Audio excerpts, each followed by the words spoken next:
Mr. Chairman. My first question is to the Director of the Bureau of Overseas Buildings Operations. I think I heard you say that they're going to, you spoke about opening more desks or something being available, and the chairman had asked about like what had you achieved, but in your testimony you said like in the next few days we're going to open facility with more desks. What was that? This month and in the coming weeks we're I can't hear you. This month, in the coming weeks, we're opening an unclassified facility with 917 desks. Okay.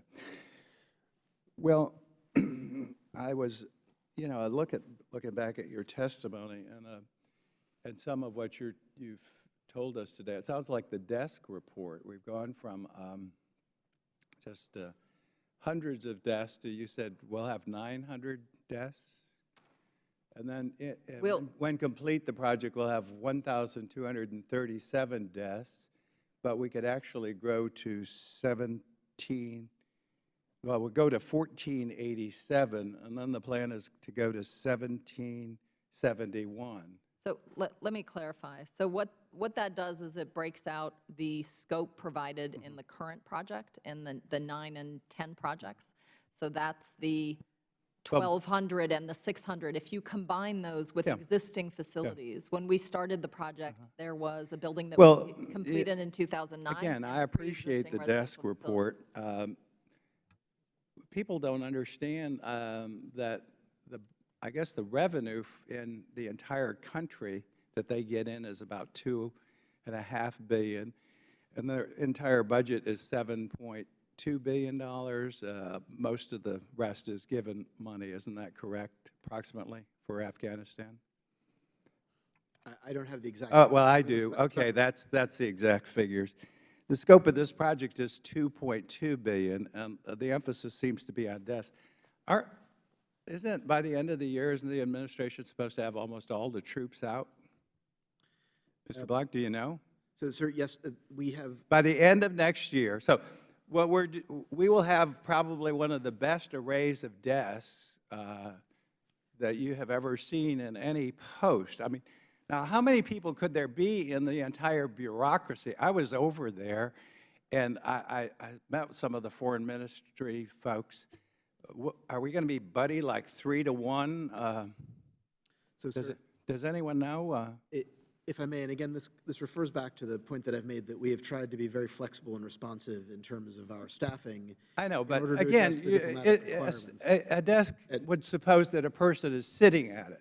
Yes, sir. Of course, vacant desks would be another matter, but we're building, this is a $2.2 billion project.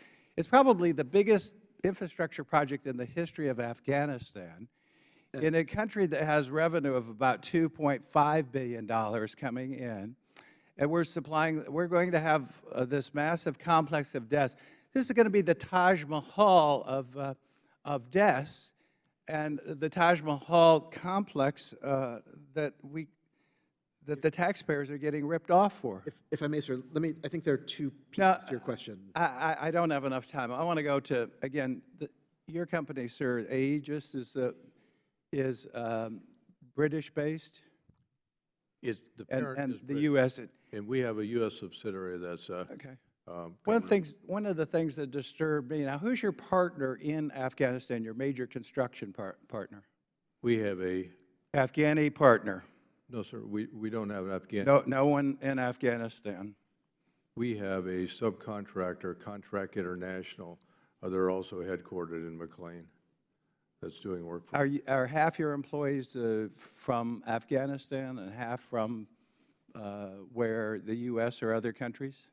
Of the approximate Of the project. 1,400, 300 are from Afghanistan. The rest are brought in. Yes, sir. It's a little over 600 Nepalese and about 400 U.S.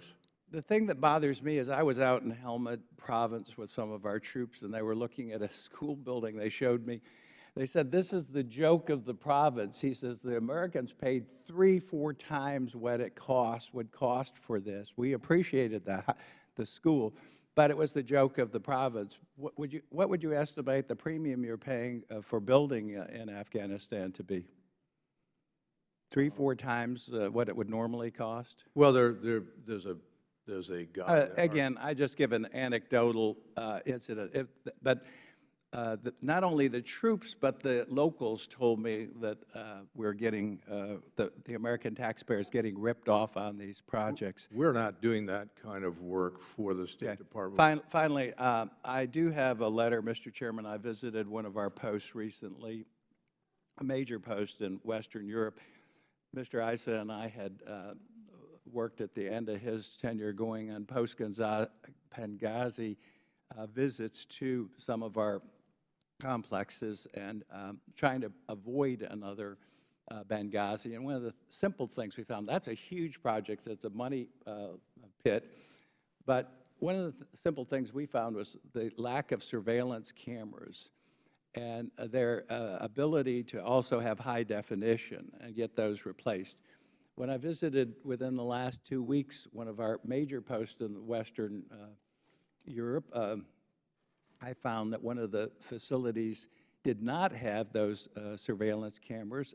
They said, I said, was the reason money? They said, no. Was it to supply or something? They said, no, it was the bureaucratic acquisition process. I sent Secretary Kerry this letter. I would like this made part of the record, and I'd like a response to why we can't acquire some of the small things that make a big difference in security. Without objection, so ordered.